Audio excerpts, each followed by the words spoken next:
All right, Bertie. Here we are, episode 113. Yeah, 113. We're alone again. Yes, it's 2024. We're still alone. It's a duo. And while the lads were away, We always talk about football. yes, we went deep into football. We talked mostly about Liverpool. We talked about what it was to be a fan of something. Yes. And the 6 different categories of fan, or football fan in Yep. particular, that there are out there. And we talked a little bit about the Premier League and about how we got support of Liverpool too. Mm-hmm. And About Christmas and what we were doing over the week. it was all-encompassing podcast, wasn't it? We did our shell bombs, and we did the waffle game. Of course. A joint waffle game today. Yes, I got to play this week. It was a little bit that's the first time in a long time. I know, yeah. It's probably in a year or two now since you've played it, so listen out for that one too. All right, Bert, will we name the podcast? Yes. All right, I'll give you mine first because it's probably shite. Oh, okay. So I would like to go for The Egyptian Walked It In. Oh, the Egyptian walked in. I was going to go with Kop On Lads, but with a K. Oh, I like that. Oh, yeah, it's good. Yeah, that's perfect. You want that one? Would you want to go with Clop On, lads? We can go Klop On No, Lads. Cop On's probably better. Cop On with a K. Yeah. All right, so I will tee you up, Bertram. It is episode Goal for Diaz. No, there's not. It was so close. We're recording this in the 51st minute halfway. Yeah. Go on. Episode number 113. Kop On Lads. Yeah, waffle me this, waffle me that. Thinking of the topics that you could have had. The only game that makes me feel so alive. I'm guessing for 30, it can be only 5. Getting them all would be a superpower. You could get it every week on the JB Waffle Hour. JB Waffle Hour. I love that song. JB Waffle Hour. JB Waffle Hour. I wish we get JB Waffle Hour. I love that song. I wish we get I love that song. I love that song. The only problem I have now is that there's no one to say, I love that song. Oh, yes, we are. I love that song, man down. We'll let John actually say it in the intro there. I love that song. I do love that song. It is a good song. It gets better with age. It does. But you keep changing it. I know. Well, there's 3 versions of it for the 3 seasons. But there's 4 seasons. We're not in the 4th season of the podcast. Oh, the seasons of podcast. I thought you meant Yeah. seasons in the world. No. Podcast seasons. Oh, podcast seasons. Hello, Bertie. Hello, everybody. Here we Welcome are. back to the JB Waffle Hour. It is episode 113. Yeah. Yes, last week, episode 112 was a best bits. So you got to listen to a segment of 4 interviews from 2023. We are now in 2024. So it's a brand new year. And as I said, we're already well into season 3 because we don't go by calendar years because we start in November. Yes. New year, new you. Not yet. It's only the first day. No, I'm not into that By shit anyway. By the time this podcast is out, I'll be completely new. That'll be the 3rd of January. Do you have any resolutions? I know last year we talked about resolutions on the first podcast of last year. Yeah. So we can't really do another one of those. But No, well, I'm trying to sort my life out with my football to give myself a better go. You see, I had given up with the football, and then I went back last year and thinking, oh, maybe I could still do it, and it went back late last year and everything. So I've kind of cut out some other commitments this year. is this football or soccer now? Football, Gaelic. Oh, okay. Yeah. Okay. I can always play the over 35s when I'm around, anyway. It's over 35s. Although I was tempted to go back and maybe play another season, but like with the games changing, like they play Thursday, Friday, Saturday, Sunday, they alternate. Is this senior? Yeah, soccer, yeah. Just senior, right? So, which isn't great for me. But with the guy anyway, I said I'll go back, and as I said, I've want to give it a bit of a better crack this year, so I'll go back training from the start. So Is this one final hurrah before the knees give out, is it? yeah, well, like that. I thought that's what last year was. Right. And then I actually done all right last year in the end, like, and I got a bit of time, a bit of playing and stuff, and I didn't go back training until like April. All right. And then because just other commitments and stuff like that, Yeah. and then I kind of gave it a good crack then, and I only was getting going when it was over. So I said, oh, I'll go back now and try and get the league, be around for the league as well. So hopefully it doesn't clash now with the Longford games in the National League and stuff. So Yeah. Commit to whatever you can. Sure. yeah, that's it. Yeah, so I've kept my Lovely. Thursdays free now, so I'll be able to train every Thursday. Oh, very good. Yeah. Oh, you're free on Thursdays. Interesting. Yeah, there you go. Yeah. If you move towards that, boy, there's a football team down the road that might, always looking for new coaches. Oh, yeah. Um, That's one of the commitments I was trying to get rid of. Oh, right, okay. So come here to me. How was your weekend, Bertie? Oh, how was my week? Oh, it feels like it was really long, obviously, because it's just one big long weekend. Because I was one yeah. of those fortunate people who has been off. So I was off from Wednesday the 20th of December, and I'm back on the 4th of January. Whoa. Yeah, so I had 3 days left to take, and I took them, and then obviously the university closes down for Christmas and stuff like that. Anyway, so Yeah. we have to use 5 days for that. So depending on which way everything falls, you either get like a short break or a long break. So this year just worked out that was 2 weeks. Isn't it great having that at Christmas? I have that as well. Yeah. Just 2 full weeks of just... Yeah, it's one of those things you kind of because I know when you take holidays during the year and you go on holidays, it's a bit different, but it's nearly like a countdown for me because I know I have those 2 weeks off. Yeah. And to do whatever you want to do, or to catch up and like that, I haven't had clients or anything, because I go off that as well. Because there are a few years I'll be like, oh no, I'll be here, and then they'll end up cancelling like 2 hours before they're meant to come, and you've waited around. So for the last 2 or 3 years anyway, since COVID anyway, basically I just closed down for the week. And the odd person might text me, and if I'm available I will, but I'm never under any pressure to take them. Yeah, it's a bit more relaxed. Yeah, exactly. So I catch up on my own training and any other things I have to do and things like that, and I get to see people as well, because obviously a lot of people do be off as well, like, you know. It's a lovely time of year, isn't it? Yeah, no, I do enjoy those couple of weeks. Yeah. Because that's the longest that I do have off, if you get me, all year. Yeah, all right, okay. Because I'd only ever take a week to go on holidays, or I might take like the Friday of a bank holiday and go away or whatever, like, you know. Yeah, and then it's hit the ground running then. Yeah, and there's January. people around like yourself and John, and met Nikki and met a few people over Christmas as well, like, you know. So you straight back in now tomorrow into work? No, Thursday. Oh, Thursday. Oh yeah, sorry. well, tomorrow, yeah, sorry. Oh yes, If it is Wednesday. This podcast might be a little bit outdated. Yeah, we shall see. We are currently sitting in my living room.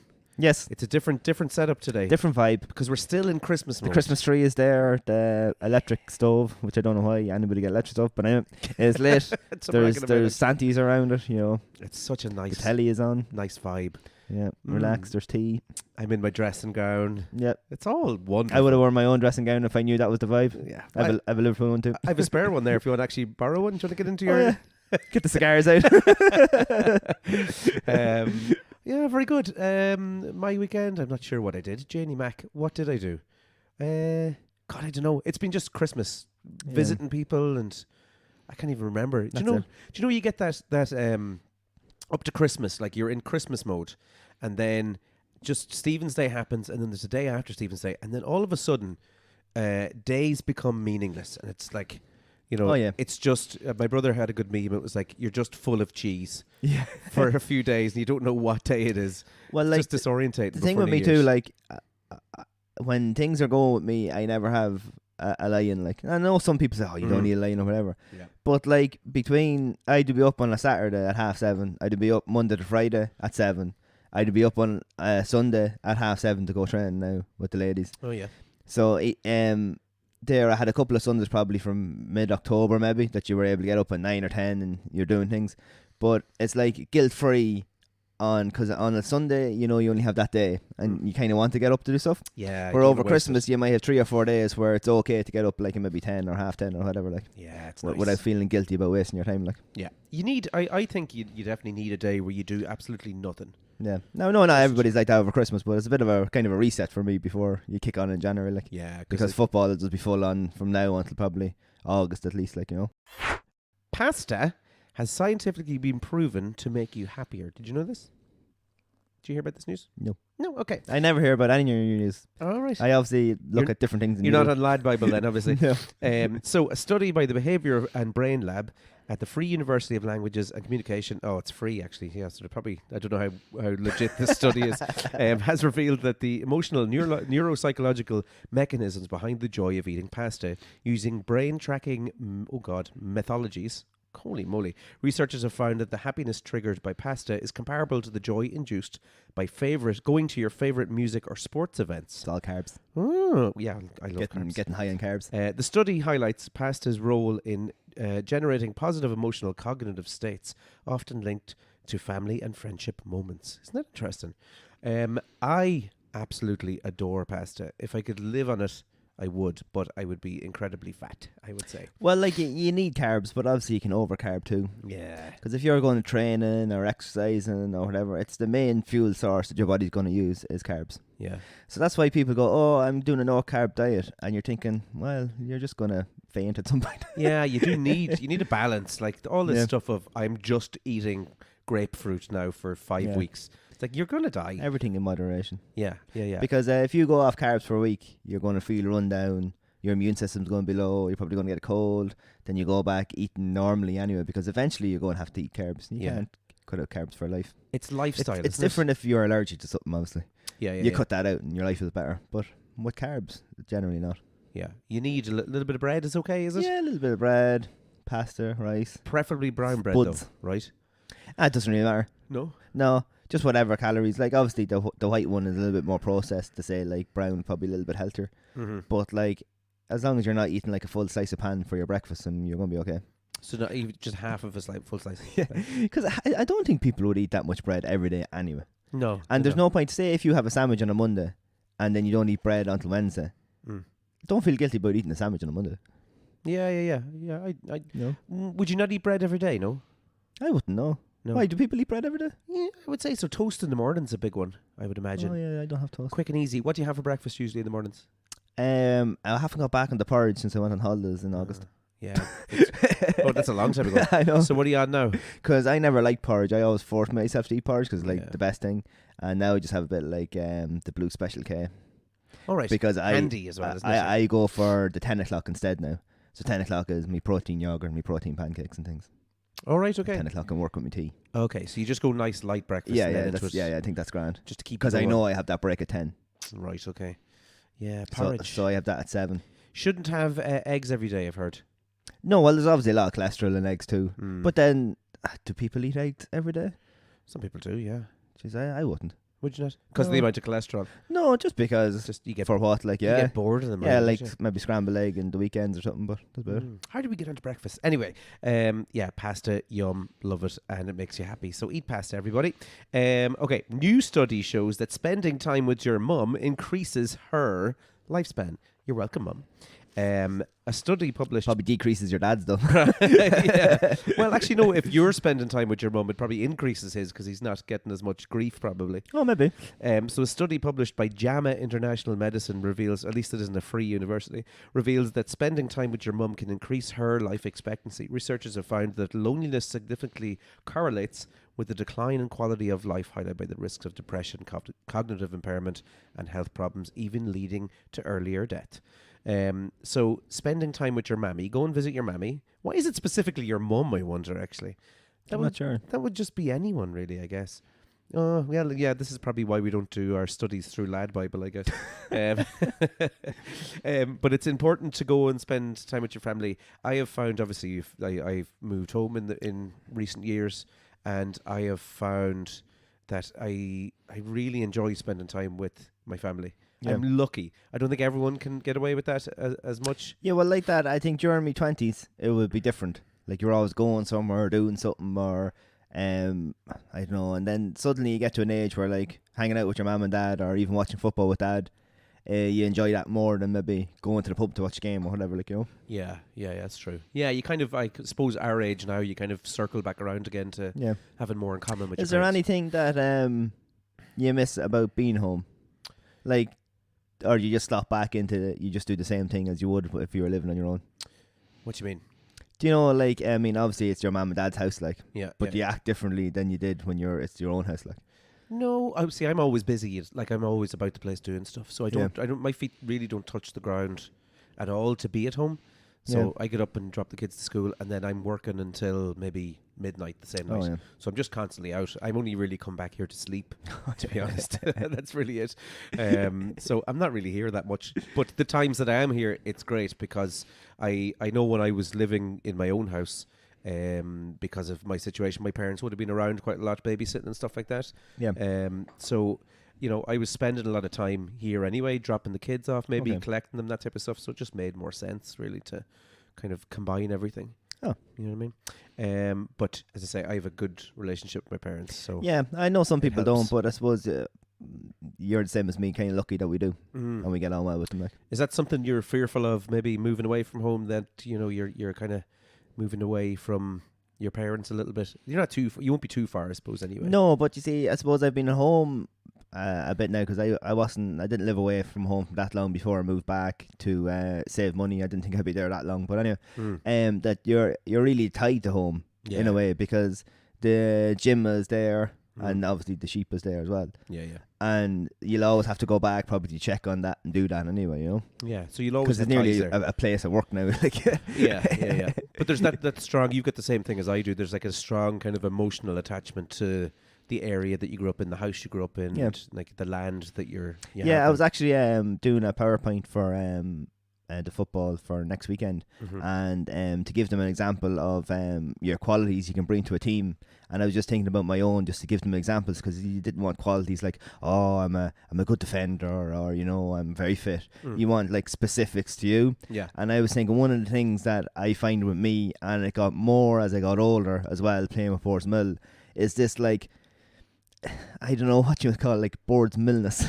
Right. Yeah. Okay. That it would always give me that extra thing to work that extra bit harder, or make that extra run, or run until you can't run anymore. Or even when you put on like the jersey, Boards Mill jersey, and Go on, Boards Mill. You put it on, you stand up, and obviously everybody's the same. But with me, because I've always been there, and I suppose family has been there, and that's how strong it is in me. And that would be one of the things that my characteristics I think I bring to playing football, like, Yeah. Do you think that's stronger in little small areas because you're kind of the David versus the Goliath? It wouldn't be as strong. I think Mickey talked about that along with these as well. Like, I think once, like, there are people who it's more ingrained, I suppose, in people maybe that their family is from that area too, where you can develop it and all that as well. If you move into the area, or even if your family moved into the area and you haven't generations there. But then I think there's a slightly different thing, and it's only maybe a couple % more of when it's like ingrained in you from like traditionally or historically from your family actually being in the area as well. Like, yeah. Good point. That's probably something we should talk about a little bit more, and we will kind of get onto that today. I want to talk about what it is to kind of be a fan of things. That's kind of going to be in our topic. All right, so our topic today, we decided to do something different, as you said, because the cats are away. Yes. John is still in China. We have to ask him about his Christmas in China now as well. Annual gift man, they call him, not Santi. Annual gift man. That sounds so wrong. So our topic today is going to be a little bit of a watch along because Liverpool are playing Newcastle. Yes. We are both Liverpool fans. Yes. And our topic is kind of going to be about, say, being a Liverpool fan, or being, for me, it's being a fan of something. Ooh, Yep. Trent just took a free kick and Salah is not going to score. So, we're going to do a little bit of a watch along, but we're Yep. going to also do a little bit talking about being a fan. Yeah. Would we have thought that Liverpool come the new year was going to be top of the league? Not at all. No. I was expecting maybe the third or fourth anyway. I felt like they were going to do well this season, like better than last season, but I didn't think the others, like City, have dropped a lot of points, which I didn't expect. That's what I was about to say. It's largely to do with how badly the other teams are doing. And Arsenal around them. lost. I'm kind of happy because I just don't. Arteta is like a wish Guardiola.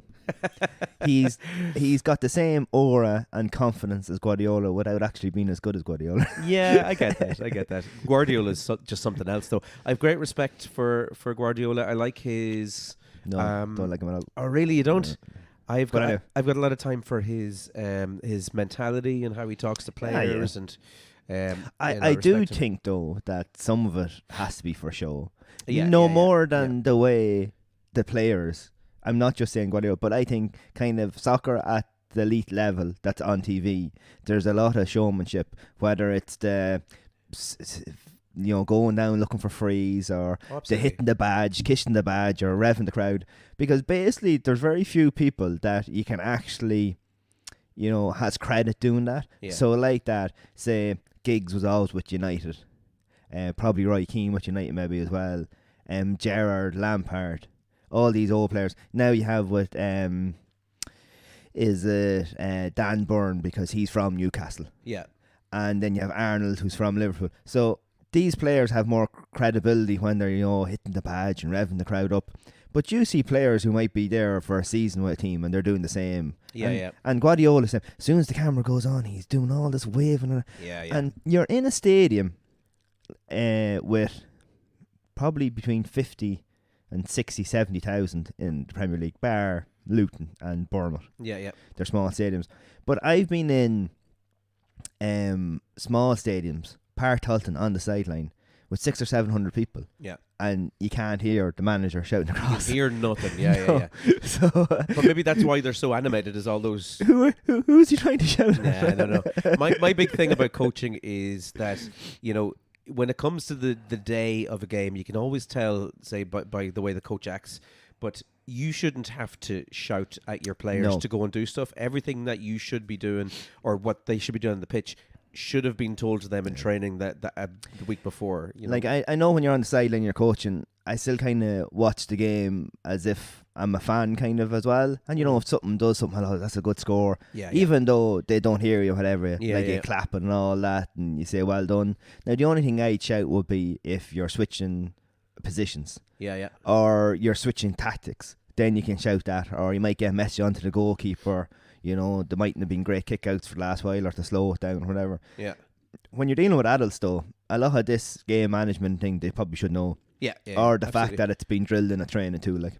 Yeah, yeah, and you have to give them the room to make mistakes as well. A lot of managers say it at youth level, I can only talk from youth level, but at youth level, a lot of managers are afraid of players making mistakes, whereas that level of football, it's about making mistakes. Yeah. They should be there to learn. It's not about winning stuff. It's not, well, you can win stuff along the way, that's a happy accident, but you should be there for them to learn. This is just a learning ground, really. And, like, Or it should be. in fairness, most people, when they make a mistake, they know they've made a mistake. Yeah, yeah, yeah. And the one thing you don't want is someone giving out to you. Yeah, yeah, screaming at you. So, like, You're just afraid to do anything then. usually what I do is I try and make a note of it in my own head. And then when Yeah. you go to do the video analysis, Yeah, yeah. just kind of isolate that part. Now, you're not isolating that part specifically to show up the person. No. But I think in football or in any sport, if you haven't been in that position, you're going to be in that position at some stage. Yeah, absolutely, yeah. And then if you might actually have already been in that position then as well.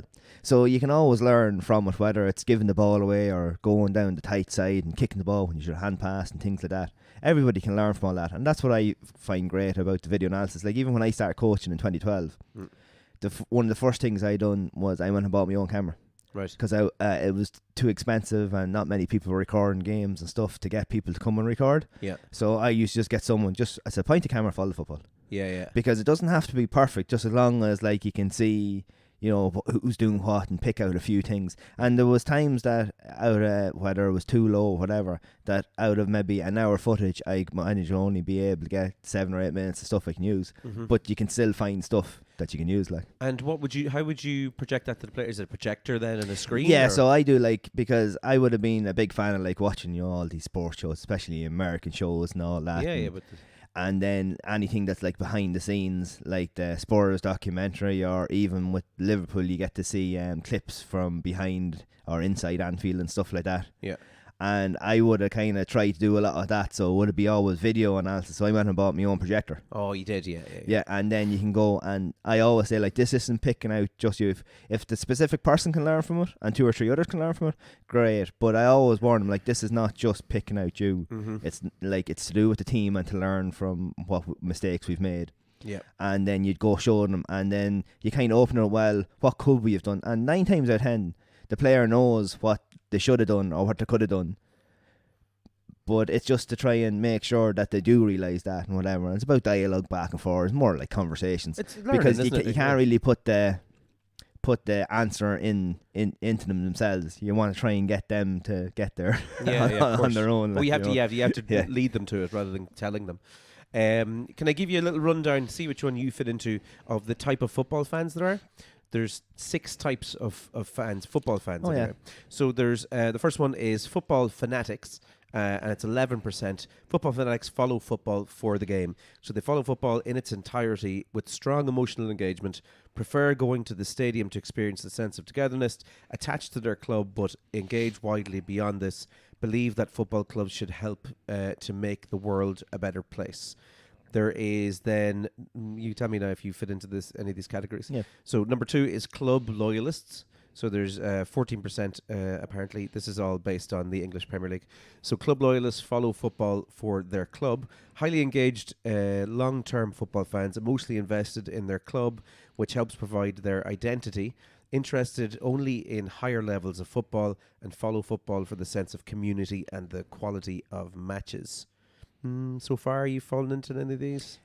Oh, are you going to go through all of them, or do you want me to talk about I'll go through all of them. Okay, Sorry, okay. So 3 is an icon imitator, 11%. Icon imitators follow football for the player. So the youngest segment with moderate to strong football interest follow specific players and find them relatable. Prefer playing football to watching. That's Robert Kennedy to a T. Man is unbelievable at football. Will bull through anyone on the pitch, score goals from anywhere, but has not an interest in watching football at all.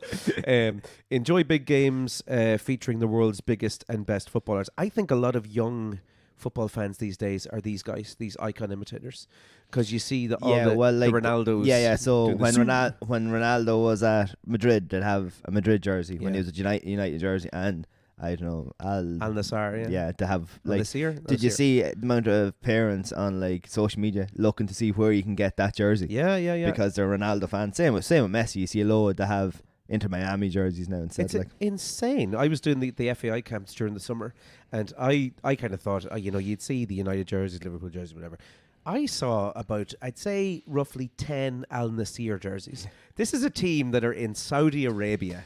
But I'm not. How? I'm not sure though. It's insane. Who the next one is? Is there going to be Mbappe? Is good, but I don't see loads of Mbappe jerseys. No. You know, would if Haaland maybe. if- Football's different though. There's not as many icons anymore. no, well They're that's what I'm dying out. saying. I think like there was those two, and you're kind of looking at where the next one is. But I think at the moment, everyone that is team dependent. Yeah. I don't Oh, think absolutely. like There's no so superstars. say whoever like say Salah there.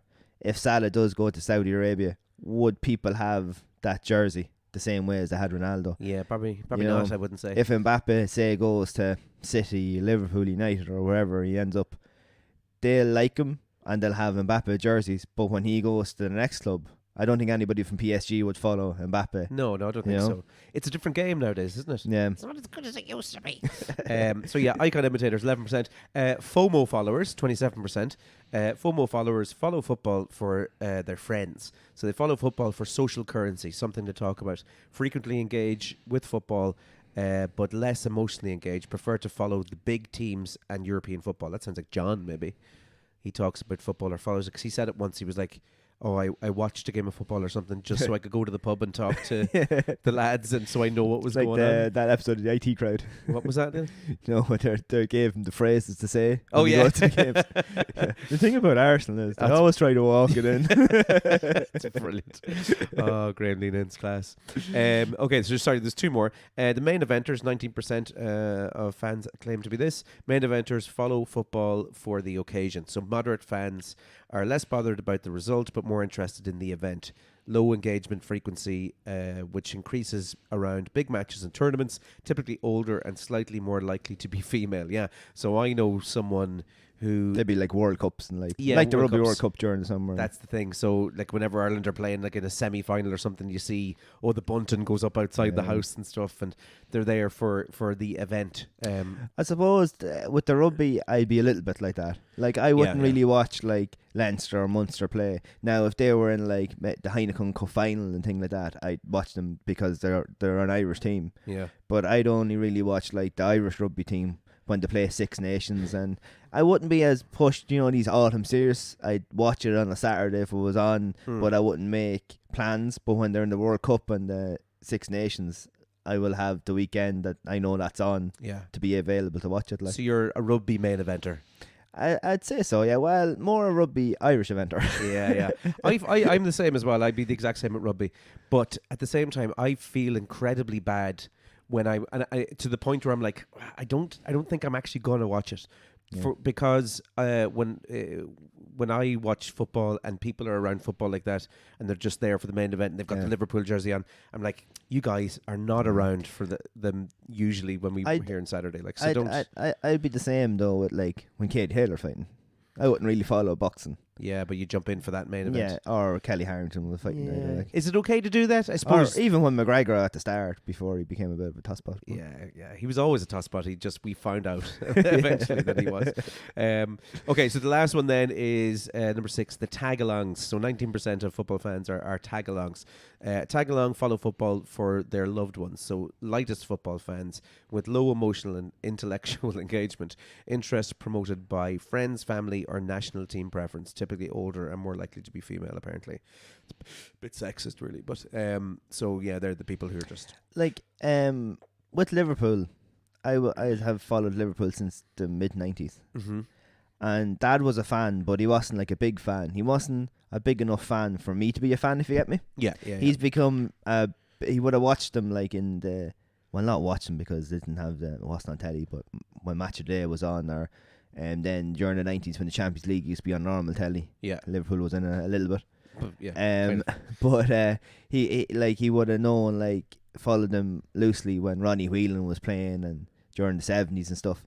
But he wasn't that big enough fan for me to be a Liverpool fan. I kind of became a Liverpool fan for the people that maybe I was hanging out with at the time in primary school. Yeah. Most of us were Liverpool fans, and probably some of them aren't even football fans or even watch Liverpool anymore. And I just took off with it then.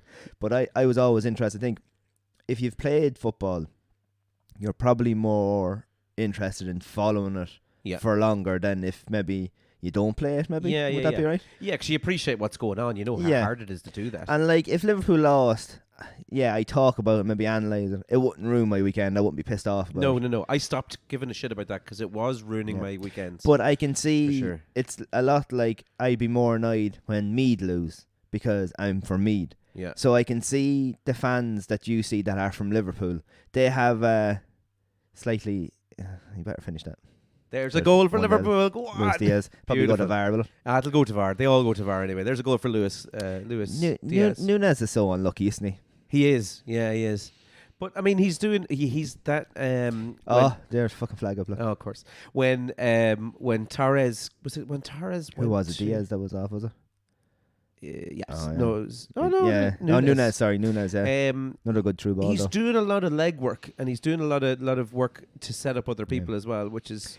Yeah, I think that's the only reason that fans are behind him, because you can see that he works hard. Yeah. But like, if you had like one wish, it'd be just like maybe his first touch or to stay onside. There's this thing around Darwin Núñez, isn't it? It's like, it's it's going to VAR, all right, okay. That's going to be offside. There's this untapped and Jeez, that's close enough now. Yeah.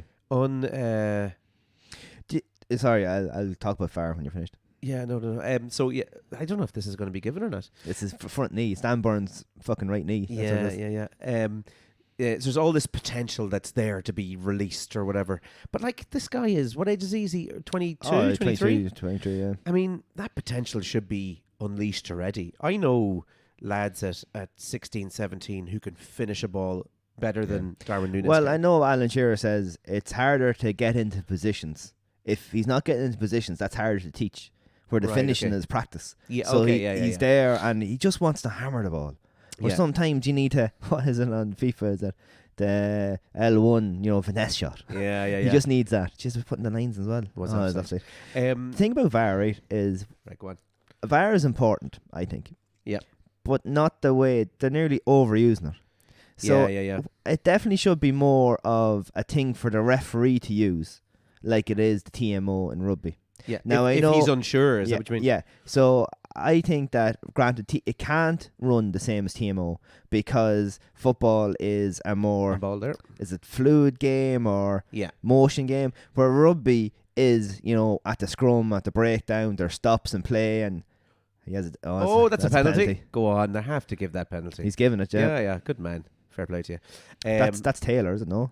What's the ref? Is it Taylor? I don't know actually. I know Tierney's useless. They're gonna. But go to VAR as why well. can't so say the? Was he gonna give a red card? No, he's not. To say the linesman didn't give that. He did give it offside, but let's say he didn't give it offside. Yeah. Right. Can the ref not go? I don't know. Terry in VAR, right? Terry, have we got that right? And he just really quickly, yeah, you have. Actually, you know what? We actually need a couple of seconds just to check. Are we yeah. right? Yeah. And then he's, oh no, you're right. You're right. It was onside. It was offside. Yeah. Why can't it be that quick? I think it should be just for offside, or even if say that's a penalty there now, the ball's gone out of play. Whoever's in VAR, I'm going to call him Terry. Yeah. Terry like, should be checking straight away, right? Yeah. Terry, we all good? Terry, we all good? And he's like, what's this? Is it Terry? I can't remember the ref's name. I'm not sure. Yeah. Anyway, Baldy guy. Yeah, I think it is Taylor. Yeah. yeah, and he'll go back. No, we're all good. Yeah. Or he'll go, well, actually, no, we just need a couple of seconds. Don't restart play. Okay, Terry, we won't restart play. What are we thinking? We think there was contact. We think it's a possible penalty. He goes, it's our advice that you should go look at it. The VAR should never say that they think it's a penalty. Now, I don't know if they do. Yeah. They should just highlight the fact that maybe you should watch it because you didn't give it. Yeah. And then if the ref goes over and watches it and thinks, no, I think my call was right first. And it should be the ref's decision. Yeah, because I think the the VAR, what's wrong with VAR now is it's taking the power away from the ref. Yeah. Yeah, exactly. And It what people undermines are it. getting annoyed about is that there's several people that check it. Yeah. Where before, if a ref made a decision, he's just one man, he's made a mistake. Yeah. And people might have talked about it, might be a talking point, but you didn't, give out about it as much. Yeah. But with VAR, there's like, is it like 4 people? And there's a communication between the assistant VAR to like the main VAR person should be directly to the ref. Yeah. And they should be in the stadium. Is that not the case? No. No. Well, There's they're in like Stockley Park, and then- someone in the stadium talks to the ref, and the stadium person talks to the VAR, and the VAR comes back. Yeah. Oh, right. That's where the miscommunication came about. right. Was the Spurs goal? Whereas rugby. Oh, he He saved it. it. Finish that now. Oh my god. He hit it straight at the keeper, did he? Holy moly. So in the rugby, are the guys in the stadium? Yeah. Ah, right. Okay. Yeah. So that's where it's a little bit more direct. Yeah. That's probably why it's and quicker. the big screen. So they'll say, we're just going to bring that up for you now. Bad penalty. Whatever their name is, ref. I'd say Ashley Barnes was it? No, Ashley Barnes was the ref? I can't remember. And say, right, we're just going to bring that up on the screen. And he's looking up at the screen. And then he'll go, well, I think it's this. Would you agree? Yeah. And they'll say, well, how about you look at it from this angle? But they never say, we think it's this. They're trying to show, and if the ref goes, no, I don't think it's a card, you okay with that decision? Yeah. Then the VAR or TMO will go, yeah, I agree, or I don't agree, and he'll show him a different angle. Should be that way. Yeah. It's not, however. No. It's It's getting involved too much now. yeah. I mean, can it not be constantly going on in the background without stopping play to... Should be. You should know? be. And it should be a case of where the first, there's 4 of them sitting there. Yeah. The first guy should watch it, and the second guy should be watching it at the same time. Yeah. They should all be watching it in a row and going, oh, yeah, no, we think we're all in agreement. Yeah, Yeah. 4 agreement, go. But anyway. And it I is don't know what it why they can't put it up on the big screen. The same and... is. Do they not know? No. They put that as a check going on. Yeah. But like the ref has to go over to a screen, even though every stadium has a big screen. Yeah, just look up. Yeah. Yeah, makes sense. There's a goal coming here. You can kind of feel it from Yeah, Liverpool. Liverpool's on top now. There's 23 minutes gone there. Wanna Liverpool on watch. top. Although I was thinking, But then Liverpool are the home team, so. Yeah. I thought Newcastle were a little bit higher up in the league, but they're a bit further down. No, They've dropped because off. do you know what's going on in their last, say, 5 or 6 games? They're getting to the 50th, 55th minute, and they're dying. All right, okay. In their last game, I think they were winning 1-0, was it? Losing the legs. And then even in the cup game against Chelsea, in the Champions League against Milan, they were going grand up until the 50th, 55th minute. Yeah. And then they're dying. But what's happening is that they don't have the bench boost. Yeah. Because of so many injuries. The players who you were bringing on are now starting. The players that you're bringing on now next are now your 20th, 21st player.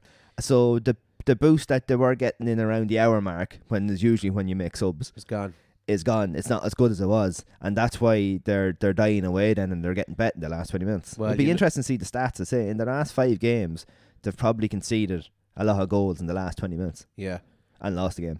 Well, hopefully that's what happens today. But you'd imagine now with all this Saudi oil money, that wasn't a foul, Saudi oil money that in January they're going to spend about 60 billion euro in the even though Well, they so can't. far that they haven't really done kind of what City have done. They've No. been more pragmatic maybe with their money. I think it's just that people don't want to go to Newcastle. Really, is the thing. Maybe that's what it is. It's not- I would love to see the amount of Yeah, people that it's they've not put sexy. in bids for. Arnold actually shinned that rebound from the Yeah, penalty. it wasn't great, was it? I thought he hit it straight at the goalkeeper. This is going all the way, all Liverpool's way At the moment, yeah. There's a but- lot of chance there. I would love to see on paper who they've put in bids for since all the money came in. Oh yeah, and who didn't go? Mbappe. I thought Eddie Howe was a slightly better manager. Now I know they have a lot of injuries, but the year that Liverpool had a lot of injuries, nobody gave a fuck. Yeah. Where now, I think as a called Eddie Howe as an English manager, everybody's saying, oh yeah, and he's doing his best. There's a lot of injuries. He seems to be getting a lot more leeway than Klump or any manager that's not English got. Yeah. You know? Yeah, because was it last season or season before we were just inundated with injuries, Yeah. and it was just like, you just get on with the club, will you stop whinging? Do you know actually there's a lot of players though that is the what do you say, get the people have the English spectacles on, because I think Xhaka has been useless. Yeah. There was a thing about stats on Saka the other day compared to Nunes. Did you see that? No. And it was like Saka scored one more goal than Nunes this season. Yet Yeah. everyone is saying, "Oh, Nunes is shite," and blah blah blah. Yeah, and Saka's brilliant. And blah. He's done nothing really more. I think Darwin's played one more game than him or something. Yeah. So yeah, But ridiculous. I same with Declan Rice. I don't think Declan Rice has been that good for Arsenal. It's always going to be the way with English Declan players. Rice was earmarked as the last cog in them winning the Premier League. Yeah. That's what's missing.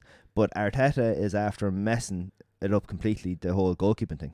Yeah, I know. Yeah, that was stupid. That's what's upset everything. Yeah, they had a solid keeper there. Yeah. I mean, if you went from Ramsdale, and I like Ramsdale, I think he's a really good goalkeeper. Yeah, I think he's good, he was probably better than Pickford. He was better England goalkeeper. But Of course, Pickford's a Wally, and he plays for Everton, so double Wally.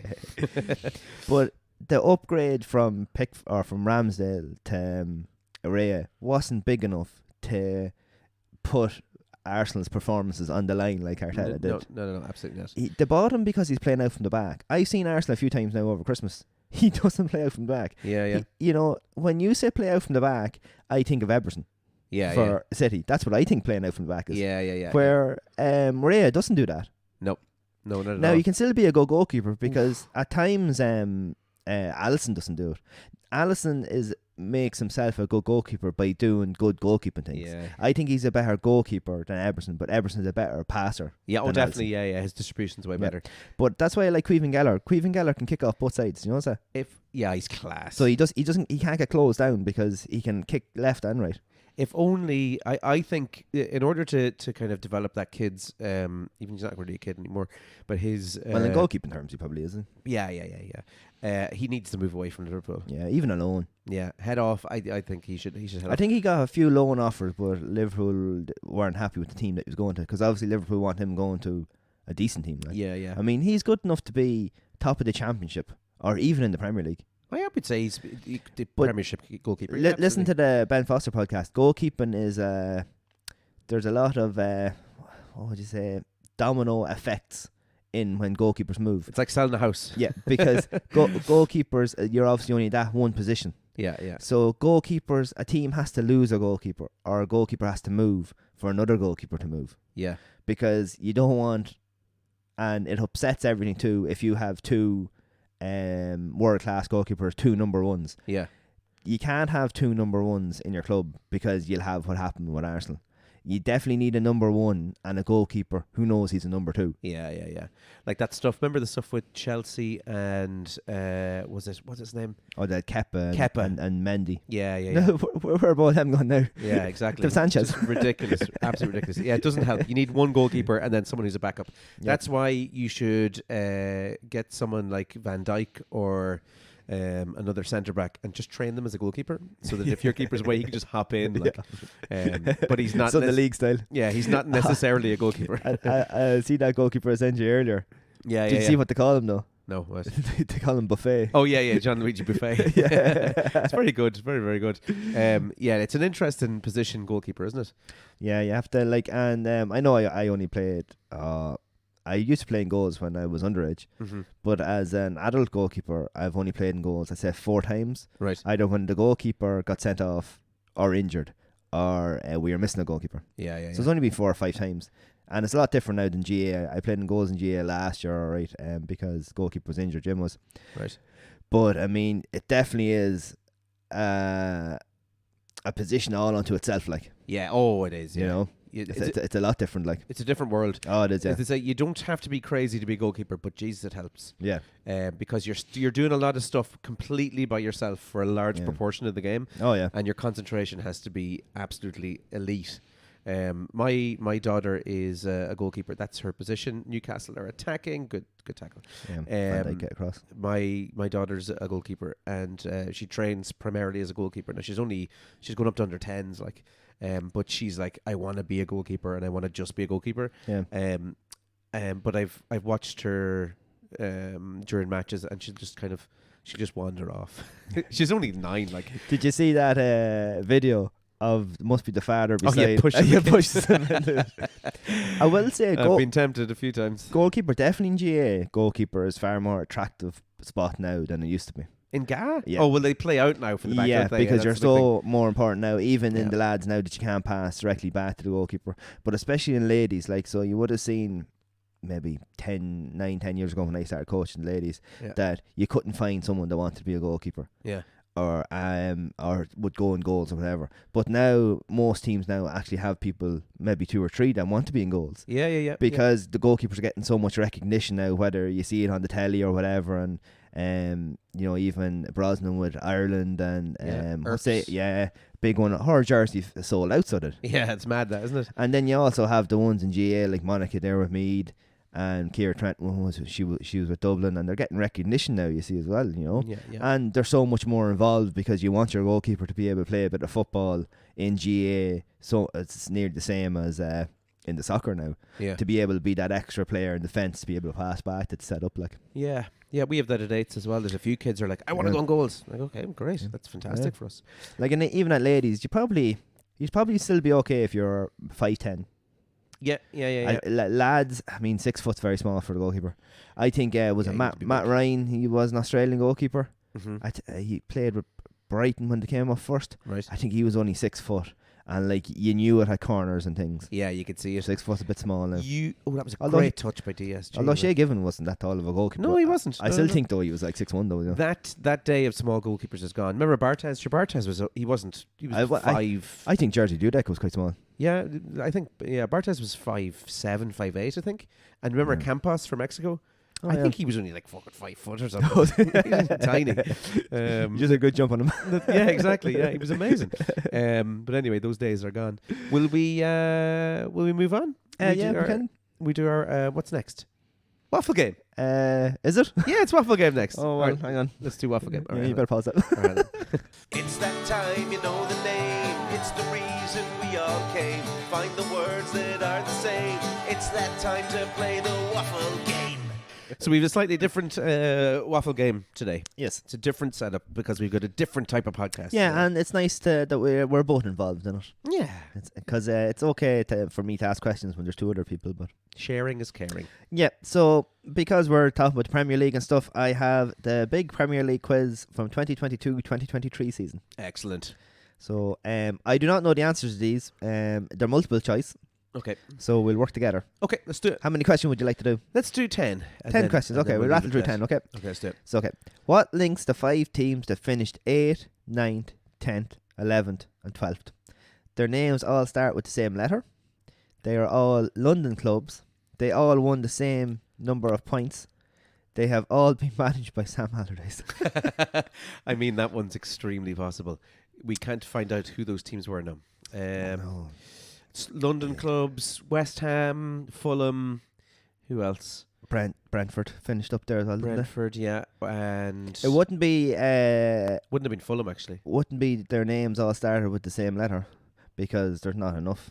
That's 1, 2, 3, 4. That's 5. There's not 5 with the same letter. No, Fulham finished up there last year. Did they? Yeah. So it could be They London. weren't they in based. the Europa Conference League this year? Who else? Oh, that's right. They were actually. Yeah. And West Ham. No, West Ham was further up than that. Yeah, they But were. West Ham could have been 8.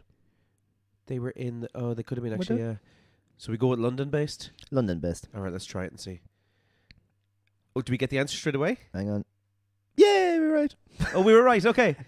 Tottenham Oh yeah, I forgot and, first. and Chelsea. No, I forgot they're both shite. Yeah. Brentford, Fulham, and Crystal Palace. We forgot West Ham. Obviously, was further up than that. Yeah, London clubs. Okay, we got it. Go Okay, what's question number 2. Okay, let's do it. Which team stayed up after being bottom of the table on Christmas Day? Bournemouth, Wolves, Nottingham Forest, and Everton. Ooh, I'm going to say Everton. Actually, I think maybe. No, I was going to say Bournemouth. No, it's Bournemouth or Forest. It's was it? The Gary O'Neill not saved them from relegation last Could have year. been Forest. Yeah, could have been Forest actually. I was going with Bournemouth actually. I trust you. Jesus. Let's go Bournemouth. Right, go on, go for it. And moving on to question number 3. Was it Everton? No, it was Wolves. Oh, for We never even talked. All Wolves only won 2 games before Christmas, but pulled things around under Julian Lopetegui. Oh, Lopetegui. Yeah, in the Yeah. new year. Oh, very good. I didn't know. Okay. Is he currently the manager? Yeah. No, your man from Bournemouth's manager now. Should have fired him. Oh, yeah. Okay. Gary O'Neill, isn't Yeah. it? What happened this season for the first time in Premier League history? Okay, well, this season, they mean that season. Did they mean last season? Yeah, Is it 23. This is 22-23. Oh, 23. Okay. So say that What again? happened this season for the first time in Premier League history? The 3 promoted clubs all stayed up. The 3 bottom clubs all won more than 40 points. The 10 teams in the top half had a positive goal difference, and the 10 in the bottom half had a negative goal difference. Ooh. Or all of the clubs in the bottom half of the final table sacked their managers. It can't be that. They can't have all sacked their managers. There's no way. That's 10 clubs that sacked their manager. Throughout that season? I- No, because Forest was down there, and Forest kept Cooper. Yeah. They gave Cooper a new contract. Yeah. and then fired him this year. So it's not that one. What was the other option? I think Fulham, Brentford, and Forest all stayed up. Yeah. Would we? Go for it. Oh, for fuck's sake. What was it? The 10 teams in the top half had a positive goal Oh, for difference, God's and the sake. 10 in the bottom half had a negative goal difference. That's stupid. Okay, question number 4. So we've 1 from 3. We're not doing too well, even though there's 2 of us. No. Erling Haaland scored 4 hat-tricks in his debut season in the Premier League. Which other City player scored a hat-trick this season? I want to say Phil Foden, Yeah. but I keep remembering now it's last season, not this season. I don't remember for sure, to be honest. Did Alvarez score? Is Gundogan in there? No, Mahrez, Foden, De Bruyne, and Alvarez. Mahrez had a good season last year, but did he score a hat-trick? It's just a hat-trick now, not 4 hat-tricks. Yeah, maybe Mahrez, yeah. I'm not Mahrez. sure. Yeah, let's go for it and see. It could be anyone. Phil Foden. You were Phil right. Foden scored a hat-trick in City's 6-3 win over United. He's a bit of a weird player, him, isn't he? I don't like his face. Yeah, that's it. That's what I would say. His face is weird. Yeah, and his hair. Yeah, he looks like a baby. I don't know. Yeah, he doesn't deserve to be playing football. Right, go on anyway. There were only 30 red cards this season, the lowest since 93-94. And this season is probably going to be the highest red cards. Yeah. Which team had 6 players sent off? Oof.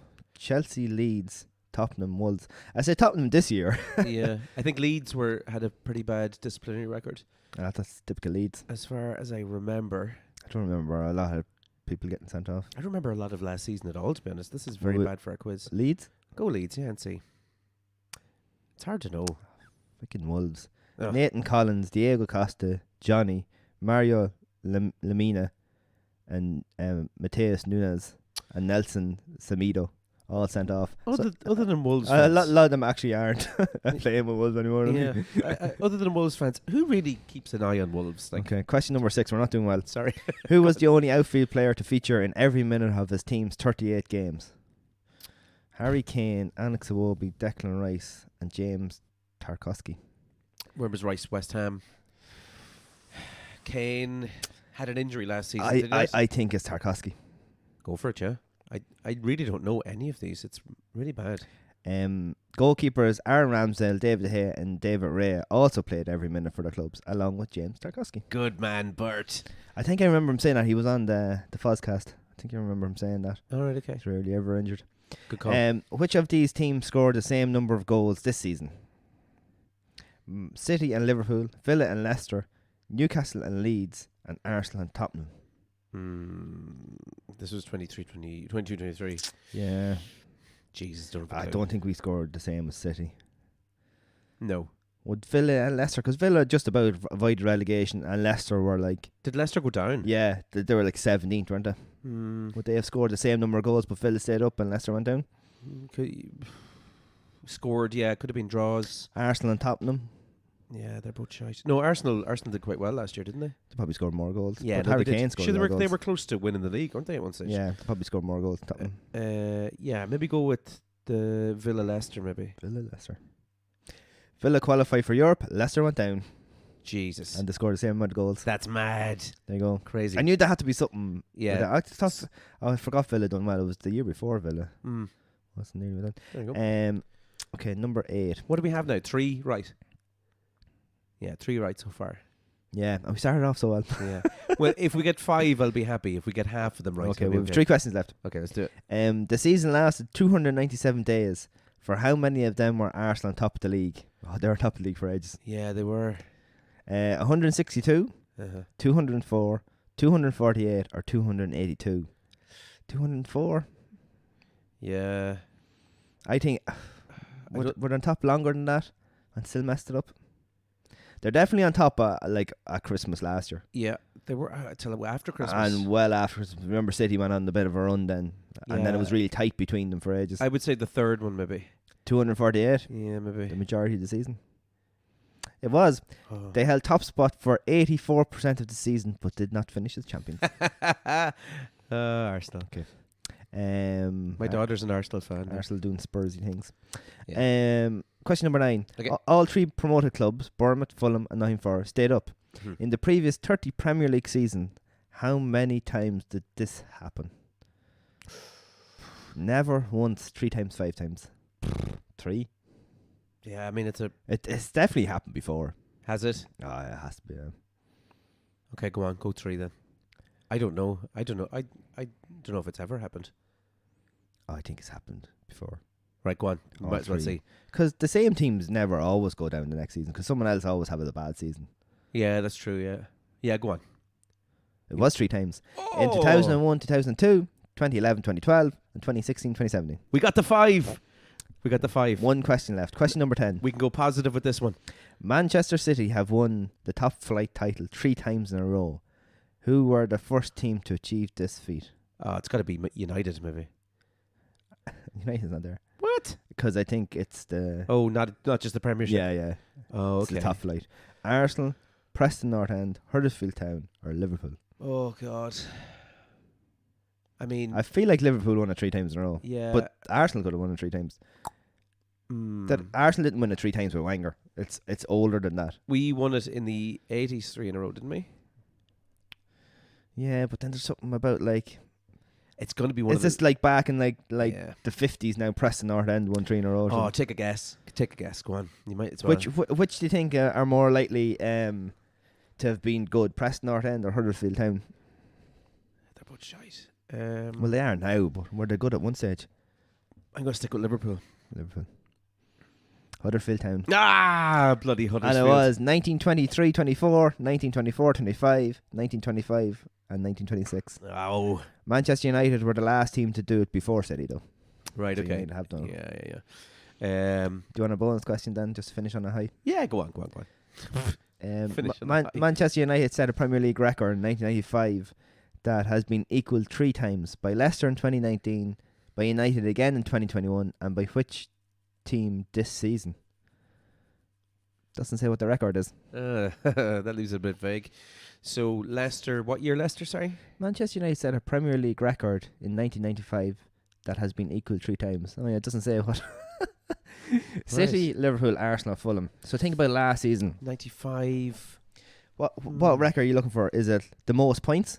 No, because Leicester didn't win it by loads of points. No.